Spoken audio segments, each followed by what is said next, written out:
Only 7.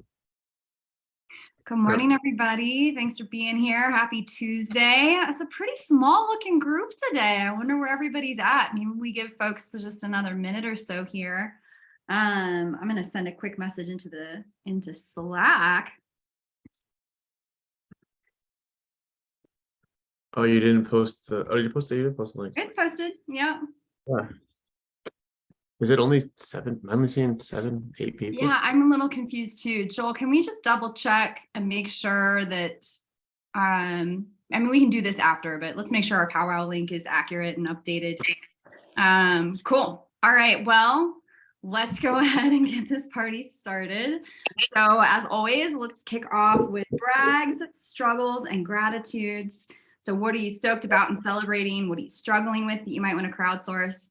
And with gratitudes. So this is a way I want to encourage y'all to think about gratitudes is this is more connected to like why we do what we do. So it doesn't have to be about real estate or work, you know, like you're welcome to bring in more of who you are and the things that you're grateful for. So it could be I'm grateful for my family, or I'm grateful that it's a beautiful sunny day in Colorado and winter is going to end one of these days. Winter is going to end, maybe not today, but I just wanted to kind of stoke your thinking a little bit more on the gratitudes. You know, it can be more personal. That's really welcome here. And again, it's the things that like really inspire us to be doing what we're doing. So there's that. What you got? Brags, struggles, gratitudes. Come on, bring it. Yeah, I'm grateful for the changing of the season. Grateful for kind of people. It seems like people are starting to get back up and ready to start buying some homes here. And so, yeah, grateful for that. And yeah, grateful for all the resources and grateful for all of you guys. What else is going on out there? Brags, struggles, gratitudes. What you got? I got my my listing under contract and grateful for Dean for helping out with the open house. Nice. Great. Congrats. I got a struggle. So I got an email from my HOA management company yesterday at my condo that I'm renting out that they tore up all the carpets.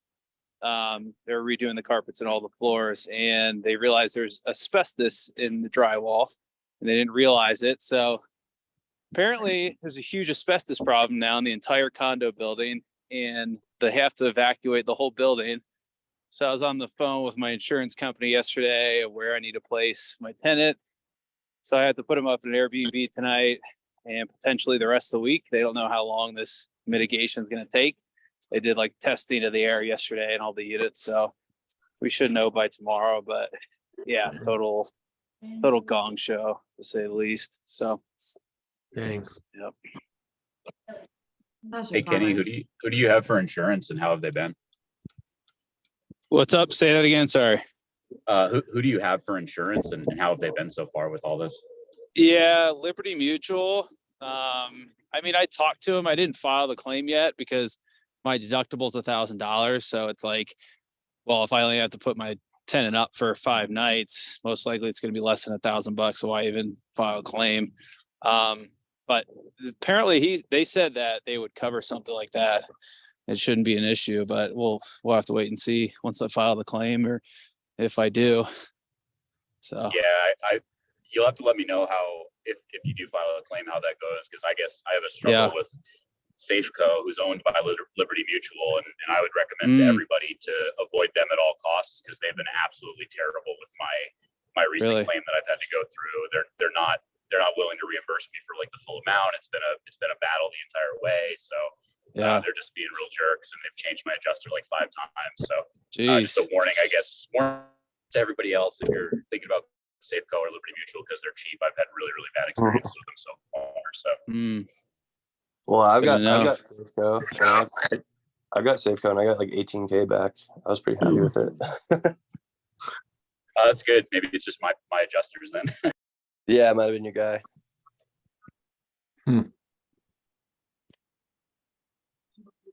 Good to I have know. a little brag and gratitude. I guess the technical term is I'm arbitraging my dad's Airbnbs.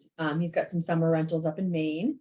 And this year he was like, I'm over it. He's done it for 40 years. He's had these properties like, before Airbnb and whatever. And he's like, I'm over it. I'm not going to do it anymore. And I was like, oh, I'll do it for you. And I was super scared. I talked to Chad and Dean about like kind of like getting going and like, I don't know, like the fear of like keeping up with my dad and being good enough. I was like totally terrified and like his clients and whatever. Anyhow, it'll sound like pretty basic to you guys. The goal is to just rent 16 weeks. It's a really small season where we rent these cabins. And I have 10 of my 16 weeks rented already. And my dad was like, it doesn't even start until April. So anyhow, kind of been fun. I just like every morning I wake up, I kind of do the math of what percentage I'm going to get, and a little addicting, but so yeah, thank you, Chad and Dean, for your support. I was like totally terrified to do this, but pretty pumped to have taken it on. Love it. Nice. Super awesome, Julie. And if anyone wants a vacation in Maine, I got 6 weeks left to rent this summer. Right. Any other brags, struggles, or gratitudes? Going once, going twice. All right. So Julie, over to you. Anything new in the marketing world? I didn't think about it. Sorry. Not too much. We got our meetup next week. Craig's actually going to be at 2 meetups next week, right? You're going to be at Ziana's in Boulder on Tuesday, and then the Phi Team meetup Wednesday. Again, we're going to have Holly Bone Break talking about tax strategies for real estate investing. So definitely a great time to reach out to your clients or potential clients about, it is tax season. It's all we're thinking about right now. It will be our last meetup at Blake Street. I've got some good leads on other places that we can have future meetups. So more to come on that. And then I did add to the Slack channel. I pinned those websites for resources for your clients once they're under contract or, looking for more specifics for leases and repairs and whatnot. So those are pinned in resources, but they will live forever in Trello as well. But hopefully you can find them more easily there. But yeah. Awesome. I love it. Thank you, Julie. And yeah, in Slack, like those pinned posts will expire. So definitely make a habit of relying on Trello, the agent resources board for all that good stuff. They do live in there as well. But if you're in Slack and you happen to just need them really quick, they're there too. Sweet. So over to you, Chad, then from Market Pulse. Yeah, I guess with my listing, we had like 19 showings. Open house on Saturday and Sunday. I did it Saturday. There was 6 groups that came through. Sunday, Dean, I believe you said like 12 or so people came through. Ended up getting, was that right, Dean? Yeah, at least 12 groups. Okay. And then ended up getting 3 offers. So it was listed 424. It was a 2-bed, 2-bath in Sherwood. 424, we got an offer, Reddit asking. They're putting 25% down, conventional. That's the one we went with. The other 2 were Reddit asking. One was a VA and one was an FHA, asking for some concessions. So I had put a few phone calls. I did look at a couple yesterday. One was 600 in like Littleton, and it's been pending twice. It had some structural issues that they're getting fixed, but people still just backed out. But then a couple other ones were, this guy's strategy is kind of go look at the ones that have been on the market for a while. There was Brandon was with too. And there's a reason why, like, they were nice houses, but super dated and probably overpriced, and they're sitting and he's not really interested. Let's see. That is kind of about it. Did anybody else put any offers in, get anything under contract, or get appraisals back? Yeah, I almost had one under contract. It was kind of a bummer. So it was this one in Thornton that was listed for 430. And we were supposed to have it at 435, but then they had inspection issues with the house that they were buying. So they needed some time. So they basically just like withdrew the listing, and they're like, hey, you're first up if we can fix these inspection issues, which was a sewer. And they didn't come to an agreement. So we lost that contract basically. But then we offered on another property, and we went 5K over, and it got like 4 cash offers. It was over by UCC, the Christian place over in Lakewood.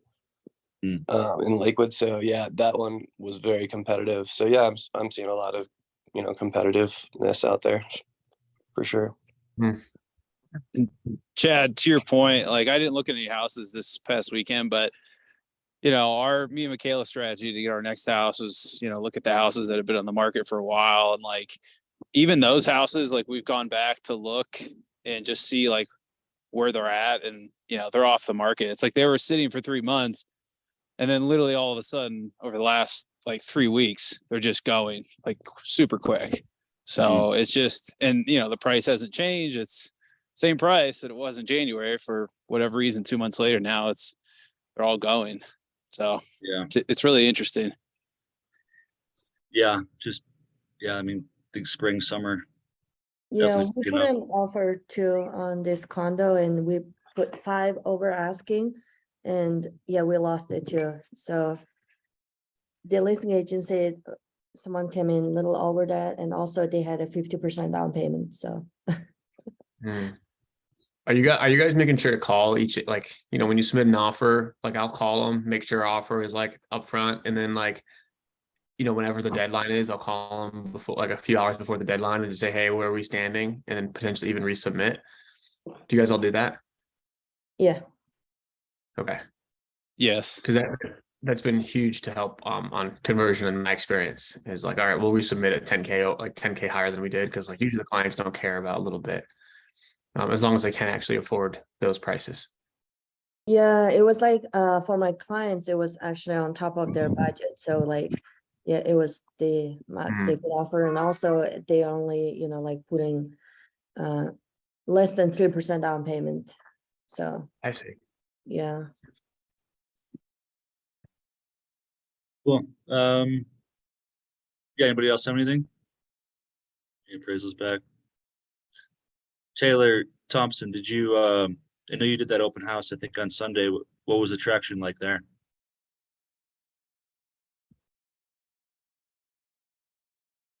Taylor? Maybe he's not around. We'll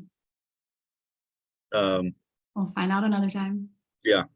All right. Well, I guess that's I guess his mic's seems- not working. Oh, seems to bummer. be it. You're on mute, Taylor. Anyways. Cool. No one showed up. Oh, got it. Bummer. Okay, well, Okay, cool. I guess that's it for today. awesome. Thank you, Chad. Thanks, everybody. So with that, then I am super stoked to pass it over to our esteemed guest, Ryan Weary. So awesome to have you again here from Courtney Atkinson's team. I'll pass it over to you, Ryan. Thanks for joining us again. Sweet. Happy to be here, guys. Hopefully you're not getting sick of seeing my face. Really like these powwows. What you guys are seeing in your market's very similar to up here in Alberta. And to the one point about seeing properties that have been sitting a little bit and then they get picked up. I've seen that on some listings as well, or you take a buyer to a place that's been listed since January and then all of a sudden you're in competing offers. It's bizarre, but definitely signs of the market picking up. And that's this time of year too, right? And I wanted to present to you guys a little bit today on those PPC leads and maybe how to engage those leads and what I say at the start.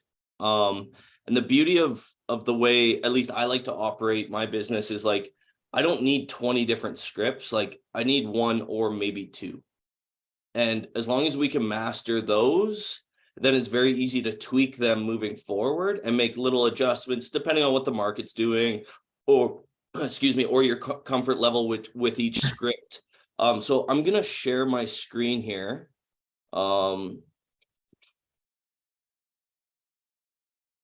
with me. Can you guys see this? Yes. Yeah, okay. And I can still see you guys. So if you guys want to interject, please do. And don't feel like you're interrupting or anything. And we'll just kind of get going. And now with these PPC leads or just cold calls in general, like we know objections are coming. Like it's just like a boxer is gonna like go into a fight and expect to get punched. Like it is coming. It's a natural response for people to be like, oh yeah, I was just browsing, or oh yeah, I was just looking for a friend. Like it's going to happen. And so we can't let what they say affect how we respond. Right? I'm a golfer, and it would be seriously unreasonable for me to think like I'm never going to get a bad breakout on the golf course. Or it'd be super unreasonable for a pitcher to think like, oh yeah, he's going to pitch a perfect game every single time. That'd be like us making a call and leads being like, yeah, for sure, let's go write an offer right now. Like it doesn't happen, right? So we need to be realistic. And when we dial, we are going to get objections. So when we get them, we can't act surprised. And depending on how we respond to that first objection is probably the most important thing in terms of having a successful call, or that call going super awkward and you just want to, scrape your eyes out of your face, right? So when we handle objections, there's a few kind of, I guess, thoughts that I have in my mind every single time I make dials. I know that whatever they say out of their mouth for the first response is likely not true. And I'm not calling them liars. I'm just saying it's a natural human response to just say, oh yeah, I was just browsing. Like think of yourself when you're at the mall or in any sales situation where you're the consumer. Like what do we say like when we walk into a store and want to go shoe shopping and someone comes up to us and says, hey, how can I help? What do we say? I'm just looking. Right? I'm just I went into an Apple store in Calgary last week and they like swarmed me, right? And I'm like, no, I just want to look like at some AirPods. Like I'm just browsing. So it's a natural thing for us to say that when we're the consumer or the lead. So why are we surprised when our leads are saying that stuff to us? Because people have a very keen ear for a sales call.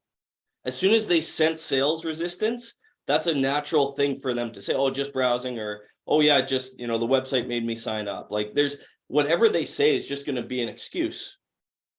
So it's kind of wired into our brains to say that. And I guess the first point of this presentation is to be like, hey, expect it.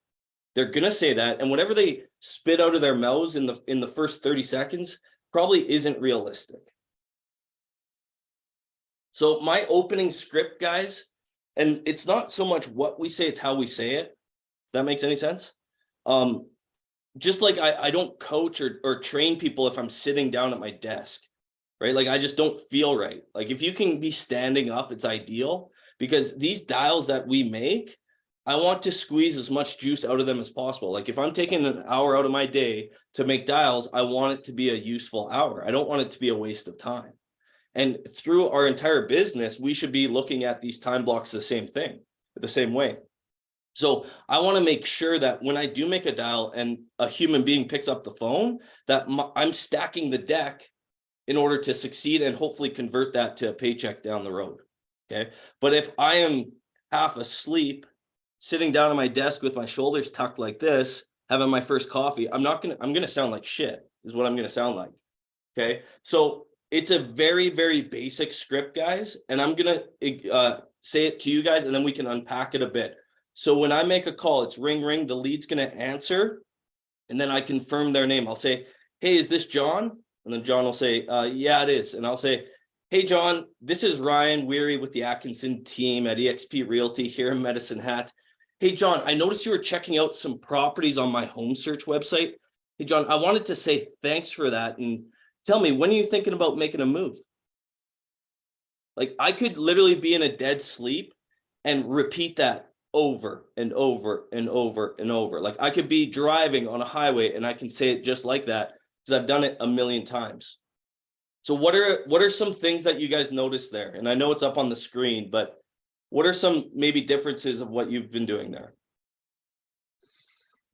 You say his name 2 or 3 times. Yeah.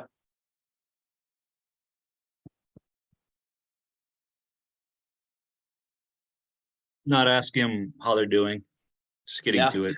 Such a natural thing for us to say, oh, hey, John, how's it going today? When you pick up the phone and someone asks you that, that's from an unknown number, what do you think it is right away? Sales call. Sales call, damn right. And boom, sales resistance is up. Okay. Our whole goal with these calls is to somehow convey to the other human being that, hey, we're a human being. We're calling to help you. And we want to keep the sales resistance as low as possible. The lower the sales resistance, the better the chance that they're actually going to be truthful and give us information that we can use. I also say I thank them for visiting our home search website, right? When you're thanking someone, obviously it's going to reduce sales resistance. And then my last question is not, hey, are you thinking of buying a house? Right? It's not a yes or no question. Because even if you ask, hey, how's it going today? And that lead says, oh, I'm doing terrible. Well, how do you come back from that?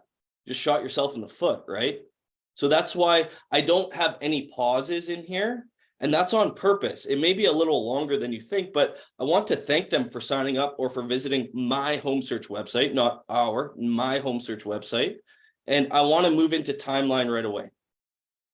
Why is that a timeline question? What's important about timeline? Get some thinking already. So they're already starting to analyze it in their head, projecting a timeline internally. Yeah. Absolutely. It's an open-ended question too. It's not a yes or no question. Yep. They can't say no to that, right? That would just be weird. Right. So I ask, when are you thinking about making a move? Just to get their brain off of like, holy smokes, yes, I was on a home search website. Why is this person calling me? To an actual answer to an open-ended question. And I like timeline because timeline dictates a lot of things in real estate. If they are honestly 2 years out, this conversation is going to go a lot differently than if they're like, hey, yeah, we're moving to Denver this spring. We're looking for a place. Well, that totally changes the trajectory of the call. Okay. Whether they say now they're likely going to say, guys, to this opening question, like, oh yeah, I was just browsing. Even at that point, I still want to try to get to timeline through this call. Timeline dictates the majority of things within our real estate journey, whether it's sellers or buyers. And we all know that to be true dealing with, people in this industry. So I like personally to get to timeline as quick as possible, even if I have to be redundant with my questions about that until they tell me. There is a secondary question that we can ask if you don't feel comfortable with when you're thinking about making a move, right? You could just say, what's got you thinking of buying a home? Okay, that's another good open-ended question that you can copy and paste into that last part. I can send Craig this slide deck too later if you guys want. But that's literally how I start 100% of these calls. Again, it doesn't have to be 40 different scripts. I want to master this and make sure my tonality within it is proper as well. Okay, when I say, when are you thinking about making a move? Like my tone is dipping at the end there. And that's kind of like a high level thing. I'm not saying, when you think about making a move, right? Because that just sounds weird. But a lot of agents will sound like that. They'll sound super pitchy. And when you're pitchy, it increases sales resistance. So when I do want an answer to a question, my tone's going to drop. Right? It's just like when you're going to close at a listing and you say, you want to do some paperwork? Like that sounds too pitchy. It's, hey, now it's time to do some paperwork. So the tonality change is very important as well, but I would rather have you in a good state, memorize this, have it ingrained into your brain so that then you can work on tonality. You can't work on tonality and not know the words, right? So it's kind of cart before the horse. Questions on that, guys? Is that similar? Is that super different than what you were doing? I have a question for you, Ryan. And this is something that I've kind of gone back and forth on many times. I've read a lot about like the psychology of, simply going right into your pitch versus asking how they're doing today. And I don't know, if I'm correct here, but, wouldn't you say if you ask them how you're doing and you don't sound pitchy or salesy and you legitimately care how they're doing, that's an opportunity to build further rapport with them. And then in reverse, it's like you could lower the sales resistance based off of that. But if you went into the call and it's like you really don't give a shit, of how they're doing today, and it sounds super pitchy, then sure, the sales resistance goes up right away. Right. I don't know. I'm just kind of curious what your thoughts are on that. Sure. Yeah. And I can't see it, but that sounded like Kenny, wasn't it? Yeah. That's me. I'm not on camera. Yep. No, that's all good. Now I get what you're saying, and I will ask people, hey, how's it going today? If they know, Sure. if they know that it's me calling, right? Like, Okay. if I'm following up with a lead that I've already talked to or nurtured to some extent, and that relationship is more than a 0 out of 10, then I think it's very natural. Or like, Mhm. if you're maybe calling a FISBO, that could be a little bit different, right? Sure. I know what you're saying. And at the end of the day, whatever's getting you results, like Right. as the results there, that's all I really care about. Sure. But I've had a lot of people where I'll ask, hey, how's it going? And then it'll just be weird. And I'm like, I don't know what to say next after that. If they're saying like, Sure. oh yeah, just living today. Sure. Cool. Right. Yeah. So, now what I'm going to talk about next, and Elise, when's our stop? Like 10 more minutes? So technically we end at 9:45. Yeah. Okay. Kenny, ultimately at the end of the day, like whatever's getting you results, like do it. Whatever, because we can tell that other person on the other line if they're actually engaging with us and giving us correct information, right? So if you're saying something where yes, you're getting traction, then keep doing it, right? Sure. If anything Right. here, like make sure that you are then following up with a very open-ended question that gets them to timeline. Sure. Okay. Absolutely. Yeah. No, absolutely. I 100% do. I go right into the pitch after that. And based off of how they pick up the call too, I can tell right away, like based off of their tone, if they want to talk or if they don't want to talk, right? If they're super short with me up front, like, hey, is this John? Like, yeah, what do you want? Like, who is this? Then, hey, I'll go right in my pitch. But if they're super friendly, I'm also going to take advantage of that. I want to know how they're doing, right? And then if I can tell that, hey, they're open to a conversation, I'm going to build off of that. So it's kind of a 50-50 toss up for me of how I approach that intro. But that's just me. No, I like that. And it sounds like you have clarity on hey, if they answer the phone kind of brashly, then you have Sure. it on, right? But what I like there, Kenny, is like you don't have 6, you have like 2. Yeah. That's perfect. Right. Yeah. And then Now, one other thing I'll throw out there. Sorry to interrupt. I don't know if you've read the book. Oh gosh, what's the name of the book? The former FBI agent, Never Split the Difference. He recommends maybe like, starting the call like, hey, did I catch you at a bad time? Because it's like the psychology of, wanting them to get to say no up front because that's their natural resistance instead of saying yes. And that therefore will lower their sales resistance moving forward. I don't know if you've ever heard that strategy before. Yep. Yeah. It's like asking the question, would you be opposed to this? Correct. Yeah, Exactly. same concept, right? So, yep. Because But it's very anyways, I rare to digress. say, would you be opposed to maybe getting a number nailed down for your house? No one's going to be like, Correct. yes, I'm very Right. opposed to that. Exactly. Yep. For sure. So anyways, what objections have you guys been hearing lately? I always get the, oh yeah, I was just browsing, right? What else have we been getting right now? High interest rates. Yep, high interest rates for sure. I've already got another agent, or I'm working with a friend, or That's a tough one to overcome, right? What is the most common? Is it the, oh yeah, I was just browsing, or I was just checking some places out? Is that the most common? That's what I usually get. I'm just browsing. I'm not ready right now. Just kind of taking a look, window shopping. For sure. Yep. I would say 40% is, oh yeah, I was just kicking tires or just browsing or something of that nature. Right. It's a heavy chunk. And I want us to have some different tools in our toolkit in order that when we hear this or hear a vague answer, I want us to be like, okay, this is now what I say 100% of the time.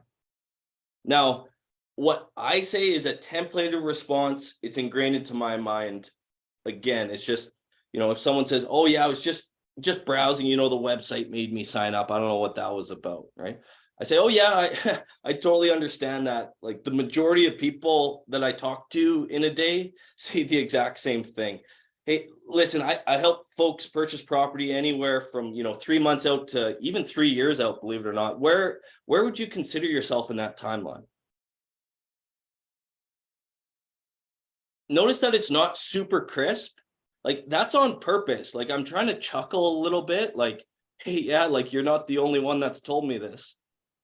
And I want to show them that, hey, I'm a human. Like I'm not some slimy salesman that is trying to take advantage of you. And I want that to come off in my tonality. But look at where I went back to, right? I went back to timeline right away, even though I may have just asked them that in the initial script, because they didn't answer me. So I want to get back to that timeline as quick as possible. Now, it's very rare that they are now going to say, oh yeah, no, I was just browsing. Like they're not going to keep saying that. They're going to tell me something here.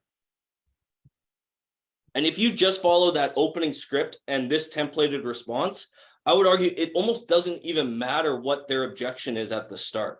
Like even if they say, oh yeah, I was looking at properties with a different agent, right? We can still say this templated response.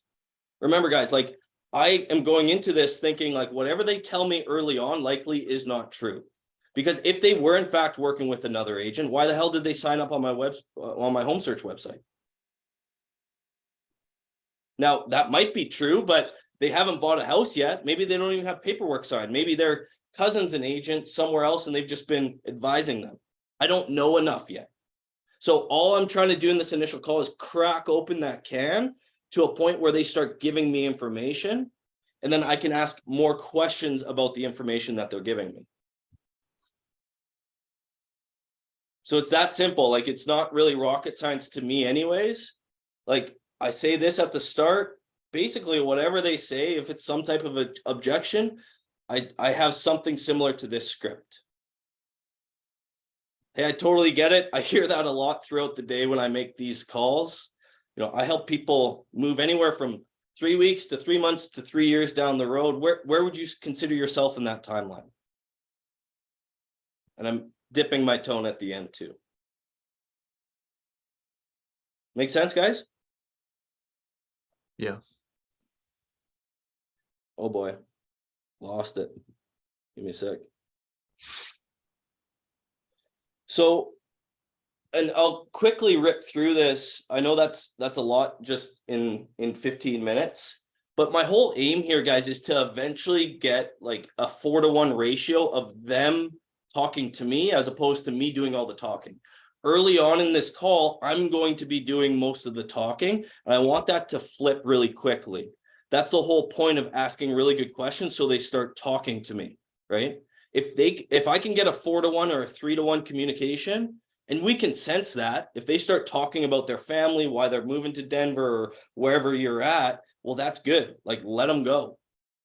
So if we can start to achieve them talking more than us, then they're going to be giving us information that we can ask better questions for.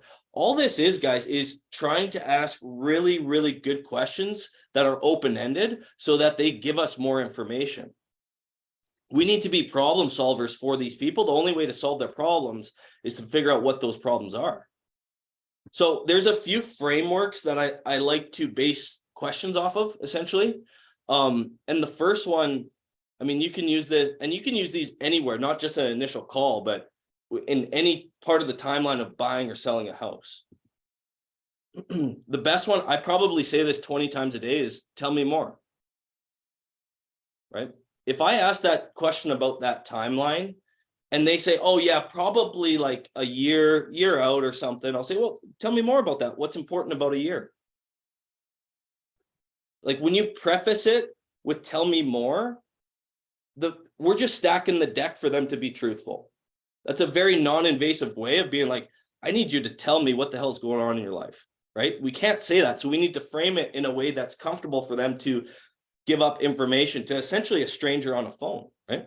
Or tell me more about your timeline of when you see this happening. Hey, it looks like you're checking out properties, you know, near the arena downtown in Denver. Tell me more about that. I forgot. I wanted to call it the Pepsi Center, but it's not the Pepsi Center anymore. Ball Arena. Is it the Ball? Yep. Yeah. Ball Arena. Or maybe you're mid-conversation and they're getting kind of off track, but there was something important that you want to get back to. Say, hey, you had mentioned earlier about kind of that $300,000 price range. Tell me more about that. So just using tell me more is it's if you just need this or just pull this from this little presentation, put tell me more in front of your questions. Tell me more about that. Tell me more on why that's important to you. Tell me more about who's going to be involved in this process. Very rarely they're going to say no. Like, it's just a very awkward thing for them to say. Magic wand. I like, you know, this is again, trying to get the prospect or the lead into kind of a future mind frame, and it will remove an objection. If there is an actual thing where they say, oh yeah, like, you know, this needs to happen, or, you know, this is the main objection, this is what's holding me up. Well, create a situation where you can remove that objection. Right? Maybe it is like maybe they're transferring a job, or maybe they lost a job, or maybe they are in fact waiting 3 years before they can renew their mortgage. You can totally agree with them. Hey, I totally understand that. I can appreciate that. You know, I know we don't have a magic wand, but you know, if we did and interest rates weren't an issue, when would you ideally want to move? Because our guys, like, quite honestly, are interest rates really the issue right now? Or if we can facilitate an environment to where they can have proper monthly payments, people will move. Like, we don't live within the purchase prices of our homes. We live within the monthly payments of our home. Or for example, I know you guys are helping a lot of people with rental properties. Like, we don't know their baseline of education on the other end of the phone. They may have a completely distorted idea of what a proper cap rate is in your neighborhood or what they're looking for. So all we're trying to do is lead them through the timeline a little bit here. This is another great script if you want to, if you figured out that they have a home to sell. Okay, if they could, I guarantee you, if someone knocked on my door right now and offered me a specific price, I'd be out of my house, right? Like, their money talks. So I always like removing that, because some people don't know how much their house is actually worth. Okay, so another great script using this magic wand is like, hey, like, I know we may be getting ahead of ourselves a bit, no, but if we did have a magic wand and we could get you more for your house than you might think, what type of house would you be looking to move into? So now you're kind of getting that objection out of the way and making them think, well, yeah, I just had my third kid. I need a big 2-story home with 4 bedrooms. Now they're giving you information. And guess what you do with that information? You ask them, well, tell me more about that. Tell me more about why a 2-story is important to you. Now we're in a conversation. We need to get usually 2 to 3 questions deep with these people before they will actually start opening up to us. Make sense? Last one here, guys. Feel, felt, found. This is a kind of a framework that you can plug into almost any situation. And it's where you're acknowledging them. You're saying that, hey, we've dealt with this before. And you're also giving a solution to their issue. Okay. Now, I will plug this in with buyers, whether they're on the fence to, you know, maybe writing an offer or signing a listing agreement. But if we want to put this into potentially, you know, a PPC conversation, maybe they're hesitant talking with a mortgage broker, right? Or they're hesitant because the interest rates are bad, or maybe they think, you know, oh yeah, I'm not looking to move till the summer, and they have no idea that, hey, we need to start the process right now. Because in my mind, if someone's looking for the summer, like, we need to get the ball rolling, but they may not know that. So you can acknowledge, hey, I totally understand how you feel. Trust me, a lot of my buyers lately have felt the same way. But what I have found is that it's better to at least be somewhat prepared. So if that perfect house does come up, we'll be in a better situation to move on it. So I'm understanding their feelings. I'm reassuring that, hey, I've been here before. Like, I've played this game before. I have clients that have felt the same way. And what I've actually found is X, Y, and Z. So feel, felt, found, you can insert any situation you want into that. Questions on that, guys? I guess I do have one more. What would have to change for that to change? This, if we're thinking of like skill sets of how to incorporate scripts, this is higher end. This is a very difficult question to ask, because if you don't ask it correctly, that lead is going to be like, what'd you say? Like, what's happening here? Perfect one for if you can't get pre-approved, right? You know, if someone says, oh yeah, I just lost my job, or, you know, I can't get pre-approved, I'll say, well, okay, no worries. Tell me what would have to change for that to change. Or maybe they're on the fence. They don't know if they should be looking or not. Like, well, what would have to change for you to, you know, make a decision to actually go out and look at some homes? So now again, it's another mechanism to remove that main objection, and they will tell you the actual reason. This is a perfect layup question for them to be truthful. Like, oh yeah, I'm actually just waiting on an inheritance. Well, then now you can ask timeline. Well, tell me, like, is this something that's going to happen in 3 months, or is it going to be like a year? So all these script frameworks are built in a way just to have them open up more. As they open up more, we can ask better questions. As we ask better questions, we can build a human relationship with them, right? Questions, guys, comments? Is that useful? Yeah, Ryan, this has been really, really good. And I know this is like pertaining a lot to the pay-per-click leads, but this involves every conversation we have with every client. This is not just PPC, whether it's Bigger Pockets, whether it's your sphere, whether it's your mom's sister's boyfriend, whatever, like all of the things. And so, yeah, I think it's been great. What are some takeaways that you guys that you liked from Ryan's presentation? Yeah, I was gonna say, it was something, that seems really small, just the tonality. But when you were talking about it, the inflection in the voice, I was replaying in my head some of the conversations, and I was like, shit, I do that all the time. And then I was like, well, no wonder they're like, oh, no, I'm just looking because, right away I'm starting off with like a pitchy kind of a tone. So for me, that one key takeaway is something that I'm really going to try to implement. So I appreciate that. Love that. And that, if you can replay your conversations, you'll notice that it'll be very, very evident to you, right? So whenever we're asking for something, or we're at a point where I need this lead to tell me something, make sure your tonality goes down, right? Yeah, that's really good. Yeah, I heard online, if you want to like know how to talk to prospects, talk to them like, your friends and family, right? Like, you've known them for 15, 20 years and you won't come across as pitchy. So it always helped me. Yep. And there is, like, let's call it what it is, guys. Like, this is a sales call. Like, we are eventually trying to lead them to sell them something. But if we come from a place of not needing that to happen right away, like, that's going to come off in your tonality as well. If I had one PPC call to make per day and I needed that to translate into a paycheck, that's not going to work, right? We need to come from like more of a level of service. How can we help this person right now, and start to lead them through the journey, because they willingly put their hand up on some type of home search website, right? This isn't like a cold call, right? There is some intent there.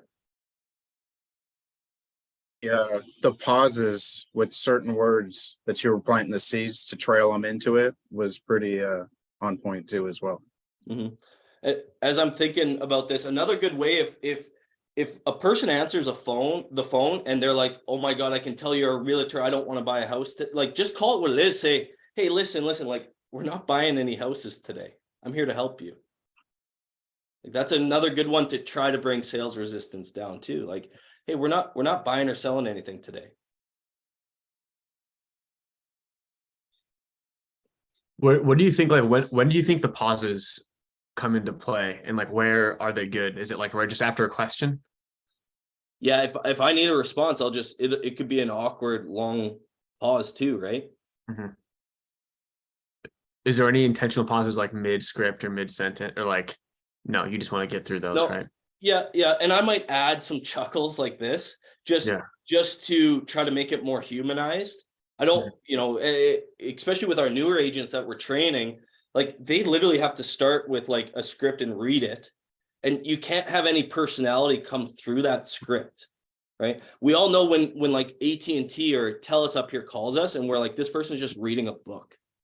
You can tell that, right? So I want to purposely, have some ums or like some chuckles in there, because I don't want it to sound like every other sales call. Knowing that these people signed up on a home search website, they probably signed up on 5 other home search websites, and they've probably had one other call, whether they've answered it or not. Like that is just reality of the business we're in. So I want to have really good questions and present them in a way to where they sound like, yes, they will respond to that. Awesome. Yeah, and you can't have that fluctuation or that tonality change if you have 40 different scripts either. Okay, so if there's anything to take away, like master 1 or 2, and then use those frameworks to be like, hey, this is the objection I'm seeing right now. How can I use one of these frameworks and insert words into it, right?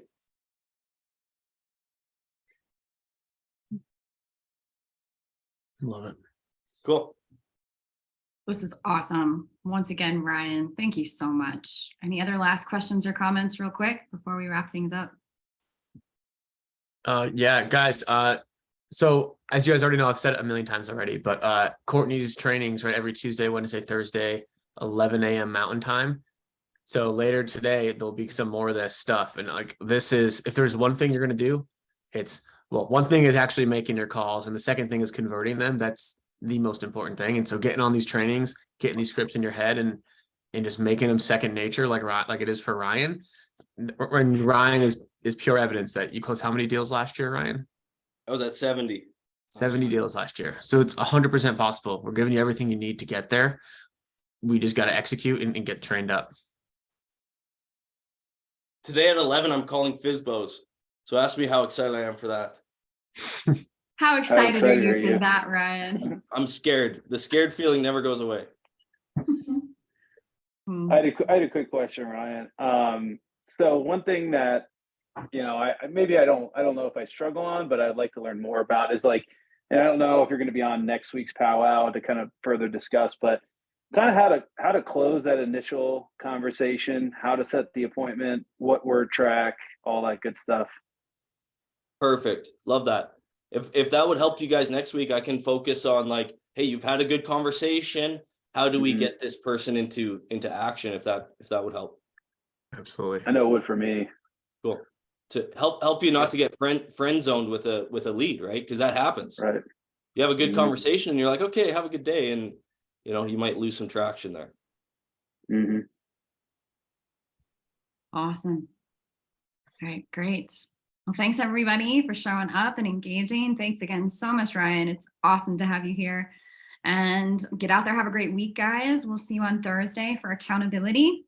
Have a good one. Thanks, Ryan. Thursday. Good week, guys.